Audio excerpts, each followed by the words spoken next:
He was in the foam. I was in the VIP seat at the back of the shop, trimming my beard for my son MJ's engagement party. The doorbell rang. That metallic, high-pitched sound. I shook the towel around my neck and opened the door, and froze. It was her.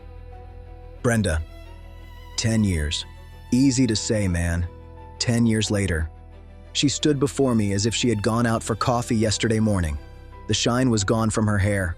Her eyes were puffy, but that same me-centered look, that hadn't changed. "Marcus," she said. Her voice, how could I forget that voice? "I'm back. We need to talk." For a moment, my breath caught. In that instant, I was back in that cold, antiseptic-smelling dialysis unit 10 years ago, my kidneys failing.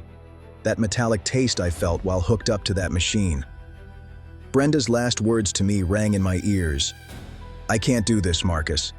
I can't clean up after a sick man. Now." She was saying, "I'm back." "The kids," she continued, her eyes drifting to the high school graduation photos of my sons in my shop. "How's MJ?" I spoke to Jamal, but "MJ?" My voice was ice cold. The words fell from my lips like shards of ice. "After 10 years, the first problem is MJ?" His gaze shifted. Brenda took a step into the shop. She stumbled slightly, leaning her hand against the doorframe. Her eyes wandered around. She looked at the shaving lotions on the shelves, the posters of old boxers on the wall, those shiny, old-fashioned barber chairs, and the beautiful sign on the wall that read Marcus's Cuts. "Wow," she said with a fake smile. "This place is cute. So, you've started your own little business. Good for you." Cute. That word stabbed a shard of glass into my heart. Because this shop, this cute shop, was my dream. My dream. That he had stolen from me. It was years ago. The boys had just started school. I was tired of security work. I was exhausted from working nights, from always being on alert. My only refuge was my barbering skills, left over from the army. I would cut the neighborhood kids' hair in the backyard. It was my therapy. When I left the army, I had received a lump sum of money, my severance pay. It wasn't a huge amount, but it was enough to get started. One night, I opened up to Brenda. We were in our living room. She was talking about her big plans again. I excitedly interrupted her. "Brenda, I have a dream," I said. I remember how excited I was at that moment. My heart felt like it was about to burst out of my chest. "What is it?" she said, not really interested. "I want to open a barber shop. A small, classic place, just like the old days. Let's call it Marcus and Brenda's place. What do you think?" "Our place." I told her about the money I had. I said we could rent a small place with that money and slowly furnish it. Suddenly, he seemed interested. His eyes lit up. But now I realize his eyes lit up not because of our dream, but because he heard the word. "Money." "Great idea, honey," he said. He got up and hugged me. "What a wonderful idea. You cut hair beautifully." Then he paused. He pretended to think. That fake, thoughtful look. "But," he said, "you know, right now, I have this new boutique idea. I'm talking to a friend. We're going to bring in special clothes from Europe. There's huge potential, Marcus. Give me that money. I swear I'll make 10 times that money in 6 months. Then I won't just open you a small barber shop, I'll open you the biggest barber salon in Atlanta. Promise.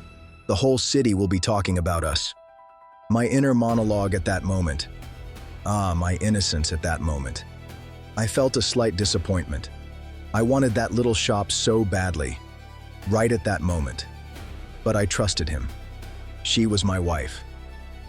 She knows the business world better than I do, I told myself. I know hair. She knows money. I have to trust her. This money is ours. It's for our family. Her success means my success. My dream can wait. A little. Besides, the biggest salon. It sounds so good. I said yes to her. The next day, we went to the bank, and I deposited the money I had saved over my 20 years in the army into her account. with my own hands. What happened to that big deal? You can guess. It lasted 3 months. The money evaporated. That friend disappeared. When Brenda came home, she acted devastated. "They tricked us, Marcus," she said. But I knew. No business had been started with that money. That money had been spent on expensive restaurants, gifts for that woman called friend, showing off. That money had been spent to feed his ego. My dream died that day, in that bank. That day, standing in my cute little shop, I looked at Brenda's face, her sallow skin, her puffy eyes. Something was wrong, but I didn't know exactly what yet. "MJ's having an engagement party," Brenda said. "This Saturday, right?" Jamal mentioned it. There it was. Jamal. Of course she went to Jamal first, my soft-hearted Jamal. "Yes," I said coldly. "He has a party, but you're not invited." "Marcus," she said in that fake sad tone, I just want to see my son. One last time." "One last time?" I repeated. Silence. Then Brenda took a deep breath. "I'm sick, Marcus. Very sick." The twins, MJ and Jamal, were only 3 years old. 2 little bundles of unstoppable energy. I had just left the army at the time, working double shifts at a security company. I had no day or night. Shifts, patrols, exhaustion. When I got home, I was only standing to take care of my sons. Brenda, on the other hand, she was always chasing big things. One day she'd get into an event planning job. The next day she'd try to open a boutique with a friend. None of it worked out, but she always thought of herself as a big businesswoman. One winter day, Brenda got very sick. A bad flu had turned into pneumonia. The doctor ordered bed rest, saying, "Her condition is serious. She needs to be well looked after." Hospitalization was expensive in those days, and our insurance barely covered it. Brenda was confined to bed. I remember that moment, like it was yesterday. That small bedroom in our house. The smell of the room had changed. The smell of Vicks VapoRub mixed with the smell of the chicken soup I cooked for her. The curtains on the window were always closed, because the light bothered her. In that dim light, I would wipe her sweaty forehead. The boys would play in the other room, sometimes crying. I would shuttle between the 2 rooms, a thermometer in one hand, a medicine spoon in the other. At night, oh, those nights. While Brenda was shivering with fever, I would wait by her side. I would put cold cloths on her, like I learned in the army, like a medic. When she had coughing fits, I would rub her back. I cared for her as I would for the most seriously wounded in my platoon, even more so. One night her fever spiked again. She was delirious. She opened her eyes and looked at me with those moist eyes. She held my hand. Her voice was so weak. "Marcus," she said, "my love, I think I'm dying." I smiled slightly, my eyes closing with exhaustion, but I tried not to show it. "Don't be silly, Brenda. You just have a fever. You're strong." "No," she whispered. "I'm serious. If I die, take good care of the boys, okay? What will you do without me?" At that moment, a heaviness settled inside me. My inner monologue at that moment was so clear. I was dying of exhaustion. I hadn't slept a wink in 2 nights. I carried the burden of work, the burden of home, and the burden of this woman on my shoulders. But at that moment, I felt only love for her. Unconditional love. "She's my wife," I said to myself. "The mother of my sons. She is weak now. I must be strong. That is my job. To keep my family together. As long as she gets better. As long as she gets back on her feet. I am her personal nurse." I leaned down and kissed her feverish forehead. "I'm here, Brenda," I said. "I am your personal nurse. I won't let anything happen to you. You'll get better. Don't worry." She got better. 2 weeks later, she got up. I had lost 10 pounds in those 2 weeks, sleeping standing up. She was as fit as a fiddle. The first thing she said was, "I'm sick of that boring chicken soup. Let's go out for some nice shrimp." He didn't ask about the boys, or me. He never wondered how I'd managed the children, the house, my work during those 2 weeks. I'd saved his life, and he took it for granted. That day, as he stood at my shop door with his pale face, that moment flashed before my eyes. I had been his personal medic. So where was he when I was hooked up to that machine? "I'm sick, Marcus," Brenda repeated.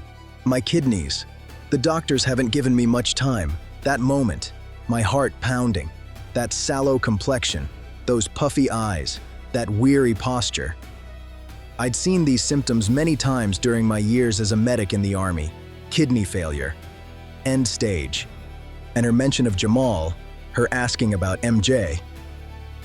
It all clicked into place. "You met with Jamal," I said slowly. "What did you tell him?" "I just wanted to talk," she said. "I'm his mother, Marcus." "Their mother died 10 years ago," I said. "You're a stranger, and whatever you want." The answer is no. Her face tightened. That mask cracked a little. I just wanted to say goodbye," she said. Her voice was breaking. "God is my witness. Just goodbye." "Go," I said. "Now." In that moment, I saw something in her eyes. A calculation. A plan. Then the mask returned. "All right," he said slowly. "But Marcus, this is your decision, not your son's. One day they will come to you. And then it will be much harder to talk to me." He turned and walked out of my shop. The door slammed, and I stood there in my shaving cream-scented shop, trembling. 2 days later was Sunday service at Ebenezer Baptist Church. I went every Sunday. The community was important to me. Those people had lifted me up after my illness, supported my shop. Worship was part of me. Jamal was with me that day. MJ was meeting his fiancée, Imani. After the service, while we were having coffee in the courtyard, Pastor CL came over to me. "Brother Marcus," he said with a warm smile. "The free haircut coupons you donated for last week's bazaar were wonderful. Thank you." "You're welcome, Father," I said. "I'd do anything for our faith community." Just then, I saw movement on the other side of the courtyard. A woman, a familiar silhouette. Brenda. She was in my church. And next to her, she was talking to Mrs. Hattie, the oldest, most respected member of the congregation. That woman, known by everyone here, loved by everyone, but also feared by everyone. Because when Mrs. Hattie heard something, the whole neighborhood heard it. Brenda was laughing with her, kissing her hand, acting in accordance with those old Southern traditions of politeness. My breath caught. "Excuse me, Father," I murmured, grabbing Jamal's arm and trying to pull away quickly, but it was too late. "Marcus! Marcus! My son!" Mrs. Hattie's voice filled the courtyard. I turned. The nausea in my stomach increased. Brenda was beside her. That fake smile. "Mrs. Hattie," I said, forced politeness in my voice. "How are you?" The old woman wrapped her arm around Brenda's. Her eyes sparkled. "Marcus, why didn't you tell me? Isn't this beautiful woman your Brenda?" That word hit me like an arrow. Brenda was no longer my wife. But how could I explain? We had been living apart for 10 years but had never formally completed the divorce. Brenda had disappeared. The lawyers had suggested a divorce in absentia, but the process was expensive and lengthy.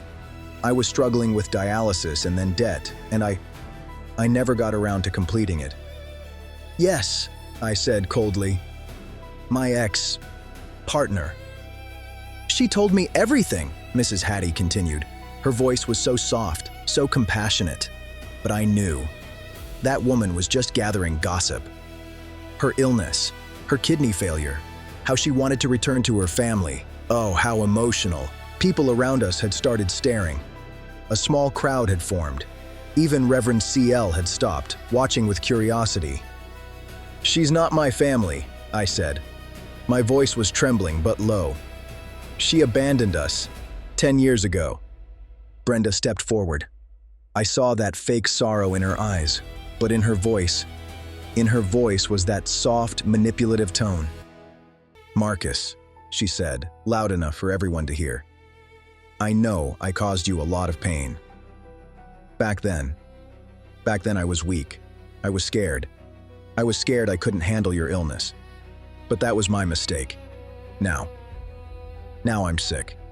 And maybe this is God's punishment for my sins back then. A few of the women gasped. "Oh, poor thing," they whispered. At that moment, I saw everything. What he was doing. He was using that community, my community, to his advantage. He was portraying himself as the victim, and me. He was portraying me as the cold, unforgiving man.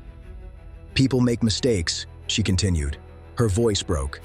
"But when a person is dying, don't they want to make peace with their family? I just wanted to spend time with my sons. I wanted to say goodbye to them. But Marcus..." She looked at me. There was such deep sorrow in her eyes that it almost seemed real. "Marcus won't forgive me. I understand him. I don't deserve it. But maybe God will forgive me." Silence. Then Mrs. Hattie's voice. "Marcus, everyone deserves forgiveness." Others joined in. Yes. He's dying, Marcus. He needs to make peace with his family." There I stood, in the courtyard of my church, being judged by my community. Those people, they knew me. They knew my struggles. But now in their eyes, I was the bad guy. Jamal stood silently beside me. I held his hand tightly. I could feel his hand trembling too. "We have to go," I said. My voice was hoarse. I tugged at Jamal. Whispers rose behind us. "Look how she's running away. Poor woman. Sometimes you have to forgive." When I got in the car, my hands were shaking so much I couldn't put the key in the ignition. Jamal took the key from my hand. "Dad," he said quietly, "I'll drive." We didn't speak on the way home, but that voice kept echoing in my head. "He made me the scapegoat," I whispered to myself, "in front of the community." My community. Those people had given me courage after dialysis. Now, they see me as unforgiving, heartless. 3 days later, Jamal was quiet. He was looking at his phone while I was making breakfast in the kitchen. His face was pale. "Son, are you okay?" I asked. He looked up. His eyes were red. He had been crying. "Dad," he said. His voice was trembling. "I talked to Mom." I leaned my hands on the counter. "When?" "Last night. She called me." Silence. Then he started sobbing. "Dad, she's dying. She's really dying. The doctors gave her about 3 months, and she apologized to me." I went to her. I took her in my arms. "She apologized?" "Yes," she sobbed. "For leaving us, for being weak back then. But now she says this illness has taught her something. It taught her the value of family. And she said she missed me so much. You were sick and he couldn't bear your pain, but now he understands. Now he's apologizing. And I don't know what to do, Dad." My son's shoulders were shaking. That little fragile Jamal, always the softer of the twins, the more sensitive one. "Son," I said slowly, "that woman left 10 years ago. She never even called. She never even sent a card. She's only back now because she's sick." "But Dad, she's dying," he cried. "I don't want to hate her." "She's my mother. Is it wrong to give her another chance?" At that moment, my heart stopped, because his voice sounded so familiar, just like my own voice years ago. "I have to trust her. She's my wife." "Of course it's not a bad thing," I said. "Do whatever you feel is right." Jamal looked at me. Are you okay with me seeing her?" I tried to smile. "You're my son. It's your decision." That day, Jamal went out. "I'm going to have coffee with Mom," he said. He came back 4 hours later. His face was bright. "Dad, she's really changed," he said. "He talked to me like he used to with Mom. He told old stories. He asked about you. He asked about MJ. And he didn't mention organ donation at all." "Of course he didn't. Not yet. He has to gain trust first. Then he'll strike." I just smiled. Good boy. That's wonderful. But that night, I couldn't sleep in my bed. I thought, he's playing through Jamal, I whispered in the dark. Jamal is softer, easier to manipulate. He'll win him over first. Then Jamal will go to MJ. Mom has changed, he'll say. Give her a chance, he'll say. And MJ will start seeing his mother.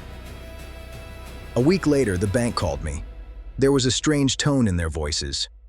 Mr. Washington, we need to talk to you about something. I was in the back of the shop. A half-finished haircut sat in the chair. Yes, I said. What is it? There's been a request for access to your account. A legal request from Mrs. Brenda Washington. The world stopped. What did you say? Ms. Washington states that she is still your legal spouse and is requesting access to your account due to joint property, through a lawyer. But we've been separated for 10 years, I shouted. Yes, sir, but your divorce is not finalized. According to state law, without an official divorce, Ms. Washington has rights to assets acquired during the marriage, specifically the income from this shop. What? The word burst from my lips like a scream. We apologize, sir. This is a legal matter. We are only required to inform you. Your account is currently frozen. Frozen? But it's my business account. I have material purchases, rent payments. We understand. But until the court order arrives, I hung up the phone. My hands were shaking. I couldn't breathe. In that moment, I remembered trauma psychology. I knew it from my years in public health. Helplessness, loss of control, power imbalance. That was the victim's psychology. And right now, that was my psychology. What was Brenda doing? She was financially strangling me. She was trying to take away my only power, my financial independence. That night when Jamal came home, his phone rang too. It was Brenda. Dad, Jamal said slowly. Mom says she made you an offer. A legal one. She just wants money for her treatment. She has a claim on the assets acquired during the marriage. You blocked her. She's lying, I yelled. I yelled at Jamal for the first time. She's trying to steal from me, my money, my shop, the money I earned with my own blood. Jamal backed away. There was fear in his eyes. At that moment, I hated myself. I had yelled at my son. I'm sorry, I said. My voice broke. I'm sorry, son. I'm just under a lot of stress. Jamal slowly approached. He hugged me. Dad, he said quietly. Maybe you should talk to him. Maybe you can make a deal. He's really sick. Maybe he just needs money for treatment. You give him some money, and he leaves you alone. I understood then. Brenda was winning. She had won Jamal over. Now Jamal was her mouthpiece. My own son had become part of her trap. Okay, I said. I had to. Okay, I'll talk to her. But that night I couldn't sleep again. She's squeezing me on so many fronts, I whispered. Socially, she's turned the church community against me. Emotionally, he's using Jamal. Financially, my money is locked up. And behind it all is one target, MJ. MJ's engagement day arrived. Our house was full. Friends, his fiancée, Imani's family, relatives. Everyone had come to celebrate. We set everything up in the garden. Lights, flowers, music, everything was perfect. I wanted MJ to look like a king that day. The food was in the middle of the counter. Lamb ribs, chicken with barbecue sauce, greens. The menu I had been working on for 10 days. Every detail was made by my own hands. It was 6 o'clock. The guests had arrived. MJ and Imani were standing in the garden, waiting for the guests. Jamal was there too, in his smart suit. I was in the kitchen. I was making the final preparations. Just then, the doorbell rang. I opened it. Brenda. She was wearing a smart dress. She had her hair done, her makeup on. But that pale skin, those puffy eyes, were still there. What are you doing here? I whispered. My voice was angry. My son's engagement, she said calmly. I'm his mother. I have a right to be here. No, I said. You weren't invited. Leave. Jamal invited me, she said. There was triumph in her eyes. He texted me. "Mom, please come. MJ wants to see you," he said. "No, no. You're lying." "Ask him," she said, and she stepped inside. She pushed past me. She walked out into the garden. Everyone turned. There was silence. MJ saw him. His face fell. "Mom?" "My son," Brenda said. Her voice was so emotional. She opened her arms. "MJ, my baby, look at you. How handsome you are." MJ looked at Jamal. Jamal shook his head. I said, "Would you like to invite him?" You said, "I don't know." So I invited her, as a surprise. "Jamal?" MJ's voice trembled. Brenda walked towards MJ. Everyone was watching. Imani's family, friends, relatives. They were all watching this drama unfold. "MJ," said Brenda. She was now standing in front of MJ. "I know I wasn't in your life, but I always thought about you. I always missed you. And now I want one last chance to meet you, to get to know you." MJ's eyes filled with tears. I saw his face at that moment. It was complicated. She was angry, but also curious, because she was a son too, and every son wants to know his mother. I don't know," said MJ. "Please," said Brenda. She held out her hand. "A dance? Just a mother-son dance? Then I'll leave. Promise." At that moment, the music started. Someone had turned it on, a slow R&B song. MJ looked at Brenda's hand, then he looked at me. I stood there, in the kitchen doorway, my mouth open. I couldn't breathe. "MJ," I whispered, but no sound came out. MJ took Brenda's hand. The dance began. Everyone clapped. "How sweet!" Mother and son. I stood there, frozen, helpless. Brenda whispered to MJ as they danced. I couldn't hear what she said, but I knew. The dance ended. Everyone clapped. Brenda let go of MJ. "Thank you, baby," she said. But she didn't leave. "Let's eat," someone shouted. MJ and Imani went to the head of the table. Brenda stood beside them, as if she were part of the family. I approached. "Brenda, go now," I whispered. "You had your dance. Now go." She looked at me, that cold calculation in her eyes. "Just a minute, Marcus. I just want to see the food. You made it, didn't you? You always made wonderful food." MJ and Imani held the plate. Together, they cut the first slice. Everyone applauded. Brenda looked at the food. Then she spoke, loudly. "Wow, Marcus, it's wonderful. Just like the old days. Remember, MJ? Your dad used to make me birthday dinners." She paused. A fake sadness appeared on her face. But then he couldn't do it anymore. He got sick. Those days were very hard. Silence. Everyone looked at us. "But," Brenda continued, her voice softening even more, "Marcus is a very strong man. He survived. He beat dialysis. And now he made this beautiful meal for his son. Because a father will do anything for his son, right, Marcus?" He turned to me, that look in his eyes, that glare. "Yes," he said. "A parent will do anything for their child, even give them an organ, if the child wants it." Shock. Everyone understood. Everyone understood what he meant. MJ's face paled. "Mom, what are you saying?" "Nothing," Brenda said. "I'm just praising your father. He's a wonderful father." But everyone understood. She had delivered the message. Indirectly, Imani gave her a hard look. "Mrs. Washington, perhaps you should leave." Of course," said Brenda. She raised her hands. "I was leaving anyway." But first, she took an envelope out of her pocket. She handed it to MJ. "I have a gift for you, baby." MJ took the envelope. He opened it. There was a card inside, and a photograph. MJ looked at the photograph. His face changed. That's me, a little boy." "Yes," said Brenda.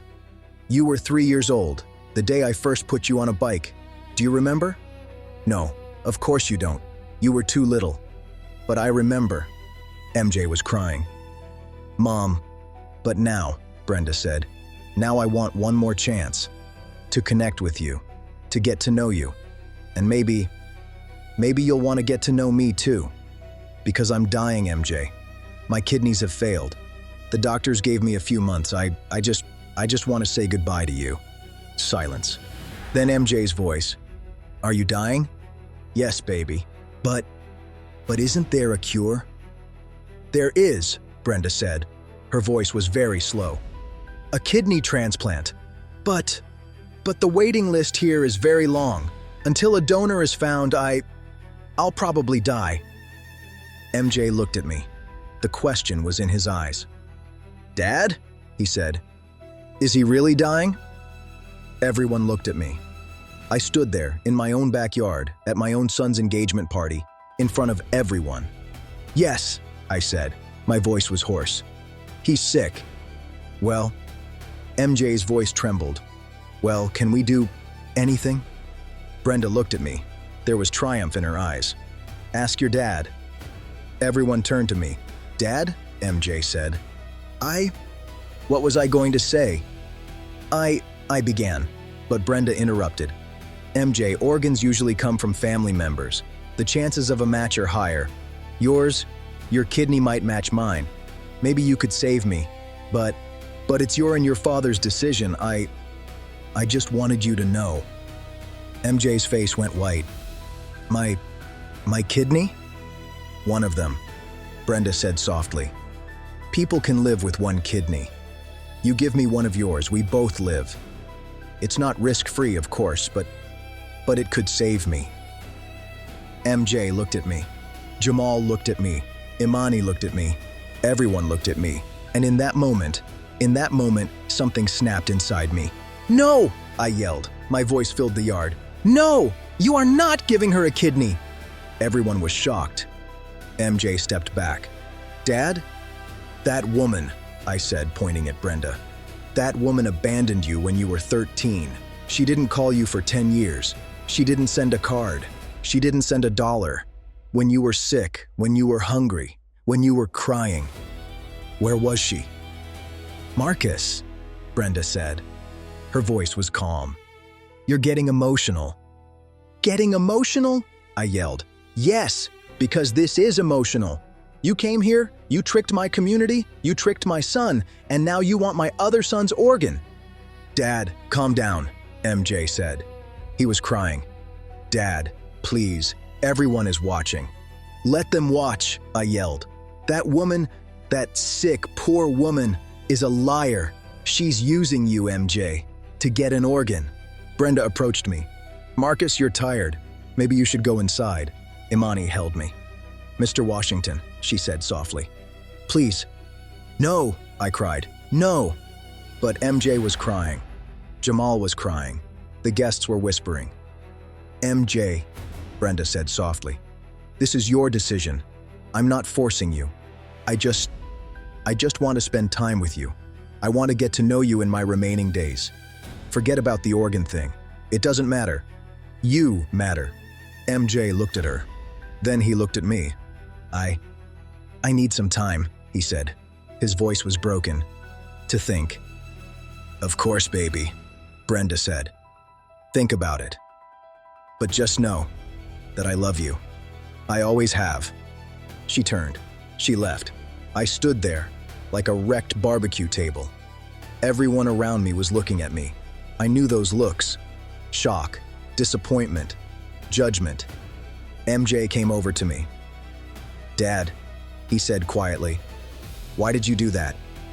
She just wanted to say goodbye. No, I said. She's manipulating you.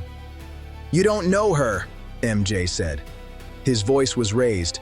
You haven't mentioned her name once in 10 years. Now she comes back and you treat her like a monster. Because No, MJ yelled. You won't forgive. You want revenge. And I don't want such a hateful father. The words hit me like a slap. MJ ran inside crying. Jamal followed him. Imani came over to me. Mr. Washington, she said, maybe you should rest.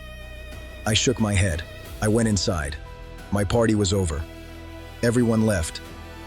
Quietly. I sat in the living room, alone. in the dark. I couldn't sleep that night. I sat on the couch, in the dark, thinking about everything. MJ's words. I don't want such a hateful father. Jamal's sobs, the sounds coming from his room. Brenda's triumphant eyes, the judgmental stares of the community. I had lost everything. My son's happiest day had been ruined. MJ was angry with me. Jamal would never trust me again. And Brenda, she had won. That night on that couch, I wasn't a warrior. I was just a broken man. Morning came. I made coffee. My hands were shaking. My phone rang. Jamal, Dad, are you awake? I'm awake. We're at the hospital. Mom got sick. Come quickly. Something inside me snapped. Which hospital? He told me the name of the hospital. I said I was coming. When I arrived at the hospital, that sharp antiseptic smell hit my nose. That smell took me back 10 years, to my own dialysis days. Jamal was sitting in the waiting room. MJ wasn't there. Where's MJ? I asked. He didn't come, I told him, but he's not answering his phone. I looked at Jamal. His eyes were bloodshot.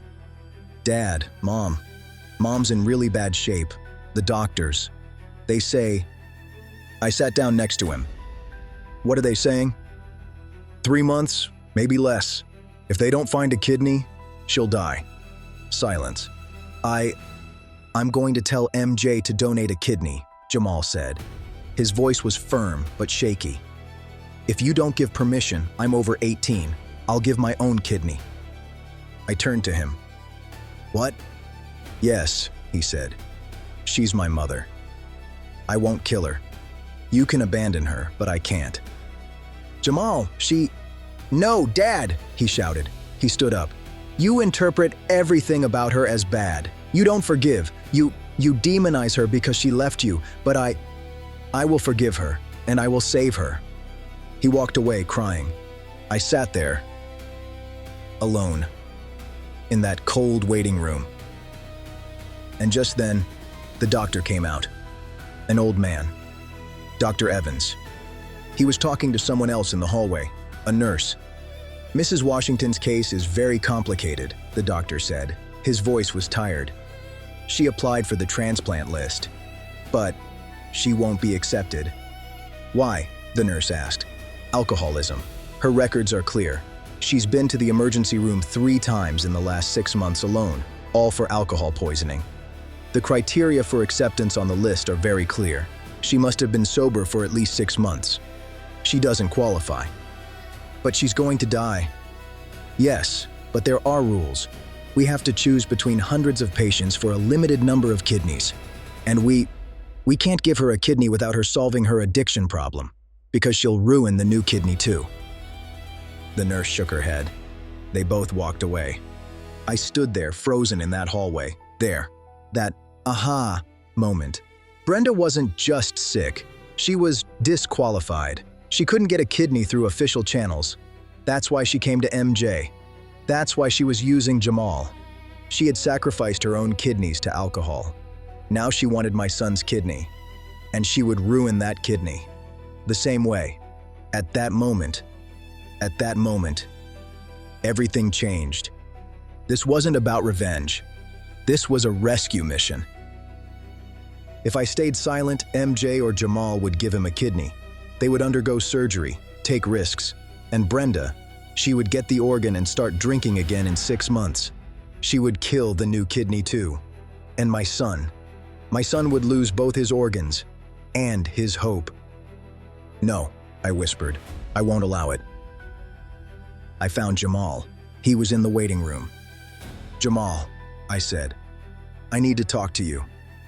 Dad, I don't want to talk to you, but I'm going to talk to you because I love you and I have to protect you. He sat down. He crossed his arms. Jamal, I'm a former medic. In the Army, I saw a lot of sick people. I saw kidney patients, and I learned this. A kidney transplant is not a miracle.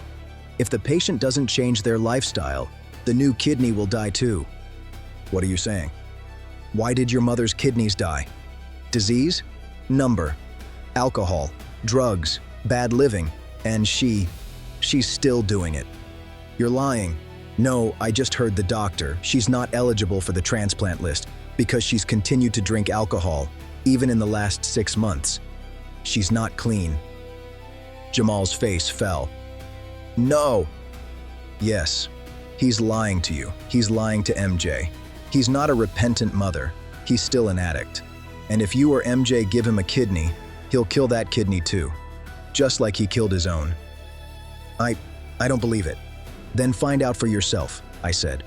Go. Go to the motel where she's staying. Look in her room. Look through her trash. See the truth. Jamal was crying. Dad, if it's true, then what will we do? We'll protect her, I said. But we'll protect MJ too. We'll tell the truth, in front of everyone. Jamal visited his mother that day. He found her at that cheap motel. He knocked on the door. Brenda opened it, surprised to see him. Jamal, baby, what a lovely surprise. Mom, I made you a surprise. I made a special soup. Is the room inside? Brenda hesitated. Well, yes, but it's a bit messy. It's okay. Come on, let's eat together. He went inside. The room was dark, the curtains closed. The bed was messy, and in the corner, a small trash can. Jamal put the soup on the table. Mom, you rest a bit. I'll take care of the dishes. Brenda lay down on the bed. You're such a good son, Jamal. Jamal went to the trash can. He looked inside, and he saw empty vodka bottles. 2 of them. One from yesterday, one from this morning. And in the corner, a water bottle. But it wasn't water inside. It was vodka. Jamal put the bottles in his bag. Quietly. Brenda didn't notice. Mom, I'm going out for a bit. I'll get you some fresh bread. Okay, baby. Jamal left, and he called me. Dad, you were right. MJ's wedding was a month away. That month was hell. MJ wouldn't talk to me. Jamal was caught between the 2 of them. Brenda kept calling Jamal, saying, I need to talk to MJ. One night, Jamal and I sat down. We talked for a long time. Dad, Jamal said, I love my mom, but you're right. She's not sick. She's addicted. And if MJ gives her a kidney, it will kill MJ too. What should we do? I asked. We have to tell the truth, he said. But how? I thought about it. Brenda had cornered MJ in front of everyone at the engagement party. Now it was my turn. At the wedding, I said, in front of everyone. But this time, we'll be prepared. Jamal looked at me. But Dad, the wedding should be MJ's happiest day. Yes, and I will protect his happiness by getting rid of Brenda. But she won't come. You don't think she'll listen to you, I thought. Then I took out my phone. I called MJ. He didn't answer. I left a message. MJ, I've been thinking about you. You were right. I was too harsh. Your mom is really sick, and maybe we should help her. Invite her to the wedding. I won't interfere. I promise. I sent the message. 2 days later, MJ called me. Dad, his voice was uncertain. Yes, son. You really mean that? Yes, I've thought about it a lot. You were right. I need to learn to forgive. Silence.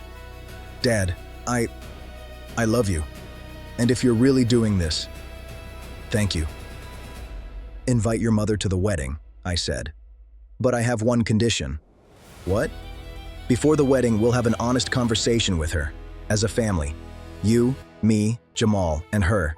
If she's really changed, if she's really clean, then I'll support her too. But first, we need to talk. MJ agreed, and Brenda was told. She was invited to the wedding. The wedding day was like a miracle. The sun streamed through the stained glass windows of Ebenezer Baptist Church, reflecting off my son's sharply trimmed sideburns. Standing in that aisle, next to my bride-to-be, Imani, I looked at her. She was my miracle. The reception was in that big, light-filled hall right next to the church. The air was filled with the scent of lilies, the bride's favorite. Our congregation was there. Reverend C.L. was blessing the surroundings with his sacred words. Mrs. Hattie sat at the front table, watching everything with her usual sharp eyes. And of course, she was there too. Brenda. She was wearing her best dress. She had applied a ton of foundation to cover her yellowed skin. She was thin, she was coughing, but there was that triumphant gleam in her eyes. The meal service began. MJ and Imani had their first dance. Everyone applauded. And then, it was time to clink glasses. Imani's father gave a beautiful speech. I stood up and spoke about my love for my son. And then, Brenda stood up. "Today," she said, her voice that theatrical whisper. "Today is a rebirth for me. 10 years. 10 years away from my family. I made mistakes. Terrible mistakes." She turned her eyes to Reverend CL. "But this wonderful congregation taught me what forgiveness means." Mrs. Hattie wiped the corner of her eye with her handkerchief. "And my son, MJ." Her voice trembled. "He gave me the greatest gift a mother could ask for. A second chance." She looked at MJ. "And your father, Marcus. He brought our family back together." Everyone applauded. She sat down. I stood up too. "Brenda," I said. My voice was calm. "You spoke beautifully. Family, second chances, and truth." I walked towards her. "I wanted to talk to you," I said, "about exactly these things. In front of everyone." Mrs. Hattie's eyebrows furrowed. The smile froze on Brenda's face. "The truth," I said loudly. "Everyone deserves the truth, especially my son." I turned to MJ.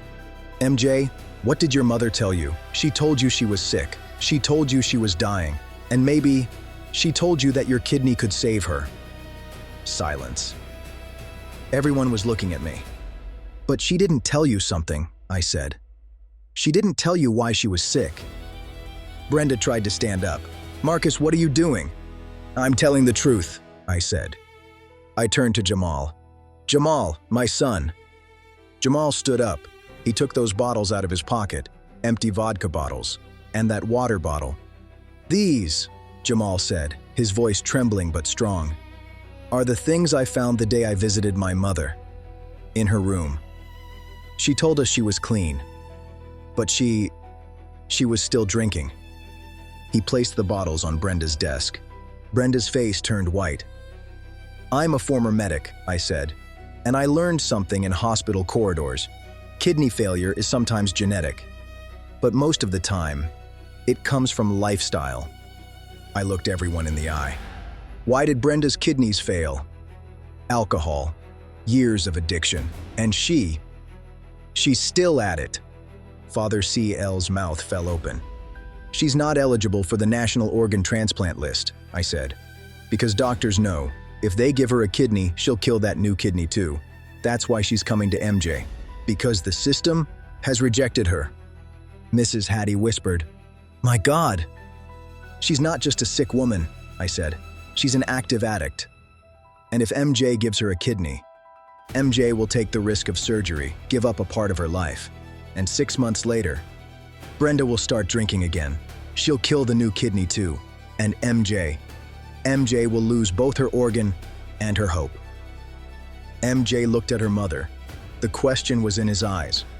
"Mom," MJ said slowly, "is this true?" Brenda was crying. I'm a sick woman, MJ. I'm dying." "Yes," I said. "You are dying, but by your own hand. You killed your own kidneys. Now you want my son's kidney. But you'll kill that one too." "No!" Brenda shouted. She stood up. You're a liar! You set me up!" "No," I said. "I just told the truth." MJ stood up. He approached Brenda. "Mom," he said. His voice was cold. You lied to me all this time." "No, baby, You said you hadn't changed, but you haven't. You're still the same." Brenda tried to touch MJ's hand. MJ pulled away. "Go," MJ said. "Please, go." Brenda looked around. Everyone was watching her, but there was no pity on anyone's face. Reverend CL stood up. "Mrs. Washington," he said, His voice was sad but firm. Perhaps you need to leave. Brenda staggered. She walked, leaning on her cane. No one helped her. She stopped at the door. She turned once more. You, all of you. Her voice trembled. You ruined me. No, I said. You ruined yourself for years, and we won't be buried with you anymore. Brenda left. The door closed. The room was silent. Then, slowly, Mrs. Hattie stood up. She walked toward me. I looked at her. I didn't know what to say. She put her hand on my shoulder. Marcus, she said. Her voice was tired. You were too late to tell me this. But you were right. She turned and sat down. But not everyone was looking at me. Some nodded, some were silent. And then the music started. Someone turned on the music. A slow, beautiful song. MJ looked at me. There were tears in his eyes. Dad, he said. He came over to me. He hugged me. I'm sorry. You were right. I should have listened to you. I held him tight. It's over, son, I said. You're safe now. After that night, I never saw Brenda again. Jamal got some news a few weeks later. Brenda had died, alone, in a nursing home ward at the state hospital. No one. We didn't go to her funeral. I didn't send flowers. I didn't even light a candle for her. MJ was quiet for a long time. On that wedding night, when he should have been happy, he had lost something. Not his mother, but his dream of her. Dad, he said one day, you saved me. But I feel like I killed her. No, I said, you didn't kill her. She killed herself. Years ago. We couldn't help her because she didn't want help. MJ nodded, but there was that heaviness in his eyes. Jamal changed too. He wasn't my soft, fragile son anymore. He had hardened, he had matured, and me, I had saved them. But there was a price, the community. Some understood me. Mrs. Hattie came to my shop later and said, "You did the right thing, son. But the time has come." But there was disappointment in her eyes, as if I had let her down by being the man she trusted who was so late. Reverend CL preached that Sunday about the truth being painful, but he didn't look directly at me. Some people saw me as the man who did the right thing. Some saw me as the man who was too late. Some still saw me as the unforgiving, vengeful man. I had won, but winning wasn't what I thought it would be. Today, I'm in my shop. Marcus's cuts. But it's not just that anymore. Last month we changed the sign. Now it says Marcus and Sons. Marcus and Sons. I'm 55 years old, and for the first time in my life, I'm free. But I'm also tired. MJ is at the counter. He didn't talk to me for a long time after that awful night, but we slowly healed. Now he's the head barber in the shop. He cuts those sharp fades better than I ever did. Jamal is in his office around the corner. He's no longer my silent observer. He's my partner. He's studying business at university and manages all the shop's finances. Me? I'm no longer just a barber or just a barber. I'm a survivor. I lean on the counter with my soapy hands, the scent of lavender. It no longer reminds me of painful memories, only of the present. A customer walks in. "Marcus," he says, "your shave. It's soothing." I smile. I look at my sons. MJ is laughing. Jamal is buried in numbers. "I know," I say, "but that's not the truth. The truth is, we won. But there were losses too. MJ sometimes cries for his mother. Jamal sometimes feels guilty. I sometimes think about Brenda's last day, in the hospital, alone. We couldn't save her because she didn't want to be saved, but I saved my sons. And is that enough? I don't know. But this is the end of the story. I got my life back. I got my honor back. I got my family back. And was it worth the bitter taste it leaves in your mouth, even the sweetest victory in the world? I still don't know. But every morning when I walk through that shop door, when I see my sons, yes, I tell myself. It was worth it.